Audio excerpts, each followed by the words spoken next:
এবার নরেন্দ্র মোদীর মুখেও আমি সব কেন্দ্রে প্রার্থী। পশ্চিমবঙ্গের সব কেন্দ্রের প্রার্থী মোদী। 70 বছরে আপনারা কংগ্রেস, সিপিএম, তৃণমূলকে সুযোগ দিয়েছেন, এবার মোদীকে একটা সুযোগ দিন। শিলিগুড়ির সভা থেকে বার্তা প্রধানমন্ত্রী। মমতা বন্দ্যোপাধ্যায় খণ্ডঘোষের সভা থেকে বললেন সব কেন্দ্রে আমি প্রার্থী। আজ আবার কে কি বললেন পরপর। आपने लेफ्ट को मौका दिया, कांग्रेस को मौका दिया, टीएमसी को मौका दिया, अब एक मौका मोदी को दीजिए। एक मौका मोदी को बंगाल की बेटियों की सुरक्षा के लिए, एक मौका मोदी को घुसपैठ से बंगाल को बचाने के लिए, एक मौका मोदी को बंगाल के युवाओं को बंगाल में ही नौकरी दिलाने के लिए। প্রার্থী দেখবেন না 294টা কেন্দ্রে আমি আপনাদের প্রার্থী। আমার মুখটা দেখে দয়া করে ভোট দেবেন এই বিজেপিকে লড়বার জন্য। ওরা বাংলাকে এত হেনস্থা করছে, তো বাংলাকে করছে টার্গেট। আগামী দিন দিল্লি আমরা দখল করব, বাংলাই দেবে ডাক। নেতাজি সুভাষচন্দ্রের ভাষায় চলো দিল্লি চলো, বিজেপি তারাও, দেশ বাঁচাও। আমি শুরুতেই রাহুল চক্রবর্তীর কাছে আসব। রাহুল দা, মমতা বন্দ্যোপাধ্যায় এবারের নির্বাচনের আগে বারবার বলছেন 294 কেন্দ্রে তার মুখ এবং তাকে দেখেই সবাই যেন ভোট দেন। আজ তো নরেন্দ্র মোদী বললেন যে সব কেন্দ্রে নরেন্দ্র মোদী মুখ। পাপিয়া, এবার নির্বাচনটা শুধুমাত্র বিধানসভা কেন্দ্রীয় নির্বাচন হচ্ছে না। এই নির্বাচনটা আমরা কখনোই মনে করছি না শুধুমাত্র একটা বিধানসভা নির্বাচন। এই নির্বাচনে আমরা মনে করছি বাংলা, বাঙালির অস্মিতা, বাংলার আত্মসম্মানকে বাঁচানোর নির্বাচন। আগামী যুব সমাজকে তার স্বপ্ন সাকার করা শুধু না, আগামী যুব সমাজের স্বপ্নকে সফল করার নির্বাচন। আজকে তাই দাঁড়িয়ে শুধুমাত্র বিধানসভা নিরেখে নির্বাচনকে বিচার করলে হয়তো ভুল হয় পাপিয়া। তাই মমতা বন্দ্যোপাধ্যায় বারবার যখন বলছেন, যে প্রধানমন্ত্রী আজকে দাঁড়িয়ে চিৎকার করে বলছেন বাংলার কথা, সোনার বাংলার গড়ার কথা, সেইখানে দাঁড়িয়ে আপনি দেখুন 2021 থেকে লাগাতার এই ভারতীয় জনতা পার্টির নেতারা প্রায় ডেলি প্যাসেঞ্জারি করেছেন এখানে দাঁড়িয়ে। আজকে বাংলার জন্য তারা বাংলা দখল করার জন্য এমন কোনো কিছু রাখেননি যার থেকে বিরত থেকেছেন।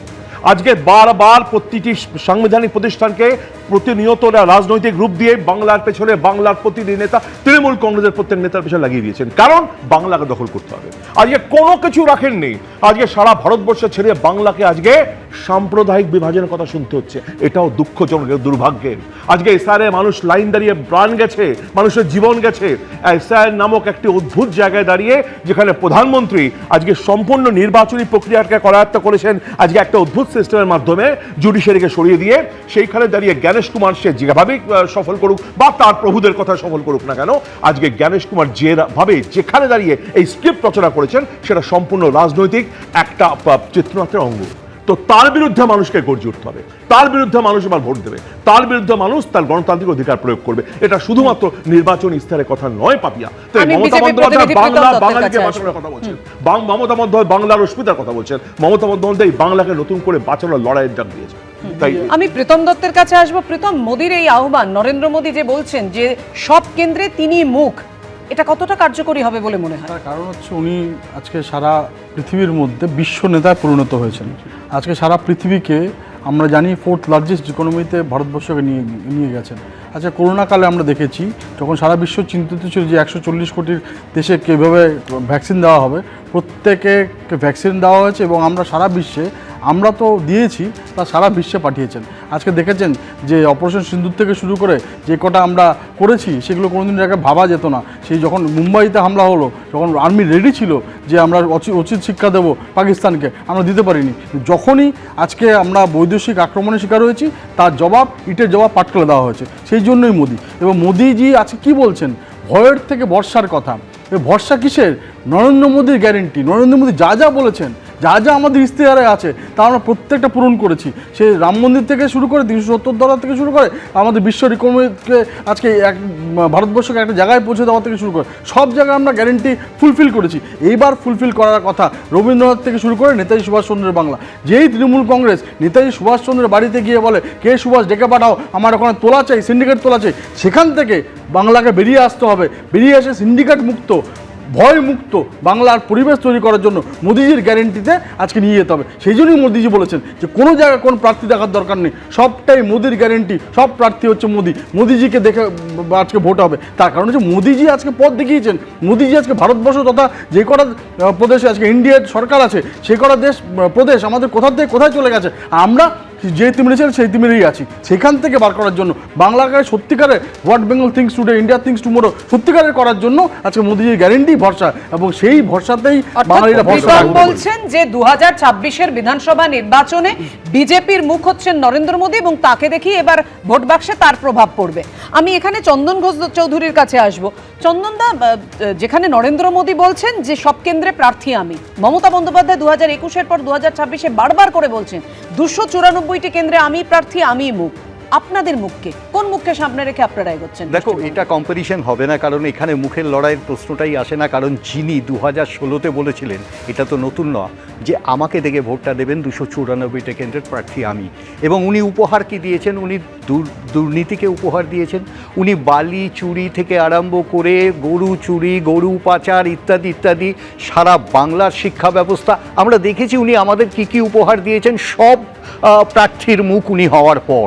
এবং পাশাপাশিভাবে আরেকটি জিনিসও আমাদের বুঝতে হবে, সেটা হলো যে আমরা যদি পশ্চিমবাংলায় গত 15 বছরের মিস গভর্নেন্সের শিকার হই, কোনো কারণ নেই। 12 বছর কেন্দ্রে একটি সরকার আছে যার স্তুতি প্রীতম এত বড়ভাবে করলেন, কিন্তু আমার কয়েকটা প্রশ্ন এখানে খুব স্বাভাবিক। একটা প্রশ্ন হচ্ছে যে সারা ভারতবর্ষের প্রধানমন্ত্রী যদি একটি রাজ্যের সব কেন্দ্রের প্রার্থীর মুখ হন, তাহলে ওনাকে সর্বভারতীয় কয়েকটি প্রশ্ন ছুড়ে দেওয়া যেতেই পারে। এক নম্বর হচ্ছেন যে ভারতবর্ষের সামগ্রিক সিকিউরিটির প্রশ্নে নরেন্দ্র মোদীর ভূমিকা কি, এটা আমরা প্রশ্ন করতে চাই। একেবারে পহেলগাঁও পালাওমা থেকে আমাদের ভূমিকা কি আমরা প্রশ্ন করতে চাই। আমরা প্রশ্ন করতে চাই ট্রাম্পের থ্রেটের কাছে কিভাবে মাথা নত হলো, অপারেশন সিন্দুর বন্ধ হলো কেন, এগুলো সিকিউরিটি কোয়েশ্চেন। পাশাপাশিভাবে অর্থনৈতিক কোয়েশ্চেনে তুমি যদি আসো, আমরা জানি পশ্চিমবাংলার এখানে অর্থনীতিবিদ আছেন মহানন্দা দেবী। পশ্চিমবাংলার যে যে যে যে খরচ বা যে ধার বা লোন, এই লোনটার পরিমাণ পশ্চিমবাংলায় 8.15 লাখ ক্রোড়, আর সারা ভারতবর্ষের জিডিপির 82.6% জিডিপির ডেট আছে। মানে ধার জিডিপির কম্পারিশনে এত পরিমাণ ধার, যেটা 214 লক্ষ কোটি টাকা। আমার প্রশ্নটা এখানে সামগ্রিক উন্নতি, আমি কেনই প্রশ্নটা করলাম, এখানে বলেছে চতুর্থ বৃহত্তম, তৃতীয় বৃহত্তম ইকোনমি। আমরা যদি দেখি যে একটা উধারী রাষ্ট্রে পরিণত হয়েছেন এই নরেন্দ্র মোদীর নেতৃত্বে সারা ভারতবর্ষ। আমি জানি না মমতা দেবী যেমন মুখ হতে চাইছেন, নরেন্দ্র মোদীজি মুখ হতে চাইছেন, ফেলিওরের লিস্টগুলো আমি শুধু সামনে রাখলাম। তারপরে গণতন্ত্রের নির্বাচন গণতান্ত্রিক পদ্ধতিতে হবে, গণতন্ত্রের নির্বাচন গণতান্ত্রিক পদ্ধতিতে হবে, নিয়ম অনুসারে ভোট পাবেন, প্রতিটা প্রার্থী ভোট পাবেন, কিন্তু মুখের প্রয়োজন নেই। প্রত্যেক কেন্দ্রে মাননীয় প্রধানমন্ত্রী এবং মাননীয় মুখ্যমন্ত্রী যদি একমাত্র মুখ হন, তাহলে ভালো এবং খারাপ দুটো কাজেরই দায়ভার তাদের নিতে হবে। কিন্তু সেটা কোনো সুস্থ গণতন্ত্রের লক্ষণ নয়। গণতন্ত্র হচ্ছে মানুষের তন্ত্র, অর্থাৎ জনগণের তন্ত্র, অর্থাৎ মানুষই শেষ কথা বলবে সেখানে। এবং এখানে এই যে একটা পার্টিতে, বিশাল পার্টি, সারা দেশ জুড়ে বিজেপি পার্টি, সারা রাজ্য জুড়ে তৃণমূল পার্টি, তাদের অজস্র নেতা, তারা তো প্রচুর কাজকর্ম করছেন। তাহলে তারা কি ভাবছেন যে আমাদের কাজের কি কোনো মূল্য নেই? এটা একটা দিক।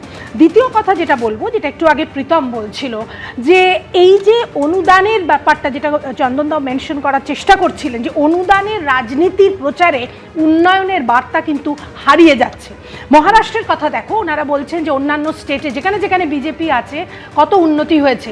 মহারাষ্ট্রে যে লড়কি বেহেন 1500 টাকা করে চালু করা হয়েছিল, সেখানে কিন্তু সেটা বন্ধ হয়ে যাচ্ছে। তার কারণ হাইকোর্ট বলেছে যে পেনশন দেওয়া যাচ্ছে না, পেনশনের টাকার উপরে মানে স্পেশাল একটা চাপ পড়ছে, যার জন্য দেওয়া যাচ্ছে না। হাইকোর্ট, ওখানকার হাইকোর্টের অবজারভেশন।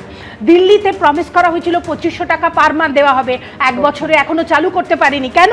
কারণ এইগুলো কোষাগারের ওপরে, রাজ্যের কোষাগারের ওপরে চাপ সৃষ্টি করছে। এবিপি আনন্দ, এগিয়ে থাকে, এগিয়ে রাখে।